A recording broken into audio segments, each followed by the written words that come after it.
Avant de rentrer à l'école, j'ai fait un IUT à Nantes dans le domaine de l'électronique.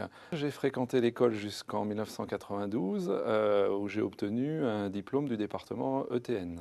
Donc en sortant de l'école, j'ai tout de suite intégré la Poste en tant que chef de projet informatique. Depuis 3 ans, je suis directeur des études et développement pour l'enseigne La Poste, c'est-à-dire l'ensemble des réseaux de points de contact de La Poste avec la clientèle grand public, que ce soit les bureaux de poste, les automates, Internet ou encore le téléphone. Donc pendant mon cursus à l'école, j'ai effectué un stage en 3e année. Et j'ai choisi de le faire à l'étranger. Et donc, je l'ai effectué aux États-Unis, à Orlando, dans le domaine du traitement d'images sur machines massivement multiprocesseurs. Ce stage aux États-Unis m'a beaucoup servi après dans la vie professionnelle, puisque à l'époque, la Poste recrutait encore sur concours. Et dans le concours, il y avait des épreuves de type professionnel, des épreuves de type personnalité, mais aussi un test d'anglais. Et pour ce test d'anglais, j'ai été interviewé par une Américaine, connaissant bien le pays et maniant beaucoup plus facilement la langue que si je n'avais pas séjourné. J'ai eu une excellente note, ce qui m'a permis de faire la différence et d'obtenir le concours, puis de rentrer à la Poste.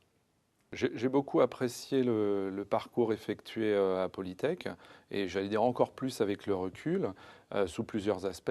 Le premier aspect, c'est pas de spécialisation trop spécifique, c'est-à-dire un cursus plutôt orienté généraliste. Alors, bien sûr, pas hyper généraliste, mais orienté sur l'électronique et l'informatique, mais pas avec une spécialisation à outrance, ce qui par la suite m'a paru être un bon choix, une bonne orientation, tout simplement pourquoi? Parce qu'il y a très peu de chances en cas de spécialisation qu'on se retrouve dans la vie professionnelle, même dans le stage, exactement sur ce domaine-là. Et ce qu'on attend de nous, une fois arrivé en entreprise, en termes d'ingénieurs, c'est plutôt d'être capable d'appréhender divers domaines, de comprendre ce que des équipes techniques nous racontent, de prendre des décisions, plutôt que d'être un expert technique dans un domaine très particulier.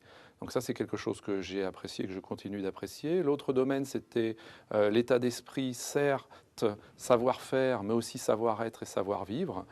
Donc avec beaucoup d'attention sur non seulement le cursus purement technique, mais aussi une découverte du monde extérieur, des entreprises et de l'environnement hors technique du futur ingénieur.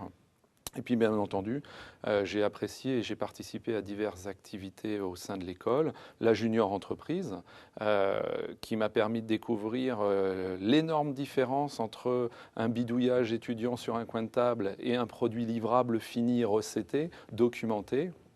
Et puis bien sûr les diverses activités du club électronique où j'avais fait quelques montages intéressants parmi de nombreux passionnés qui m'ont aussi fait découvrir de nouveaux horizons que je ne connaissais pas auparavant.